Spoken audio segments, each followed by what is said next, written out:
Mind பண்ண தான் mind பண்ண அது நம்மள மாதிரி அதுவும் உயிர் பட் எல்லாமே ஒரு பிரச்சனை ஒரு இஷ்யூ இருக்காது.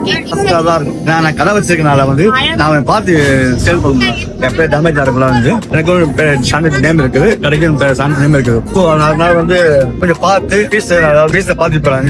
என்னோட கைண்ட் ரிக்வஸ்ட் இப்ப என்ன வாங்குறதா இருந்தாலும் எல்லாருக்கும் உட்கார சொல்றேன். எந்த படம் வாங்கினாலும் அதை வந்து மைண்ட் பண்ண தான் மைண்ட் பண்ணுறேன். ஏன்னா அது உயிர், அது நம்மள மாதிரி அதுவும் உயிர். பாதுகாப்பா பார்த்துட்டு வாங்க, இல்லைன்னா ஒட்டுறீங்க. நான் பாவம் நம்ம வாங்கிட்டு போய் அது ஒரு பாவமா இருக்கு. அது பாவம் நான் துணையா தரப்படுறாங்க. ஸோ நான் வந்து பார்த்து வாங்க. பிரைஸ் பாத்தீங்கன்னா வந்து நான் வச்சுக்க பிரைஸ் வந்து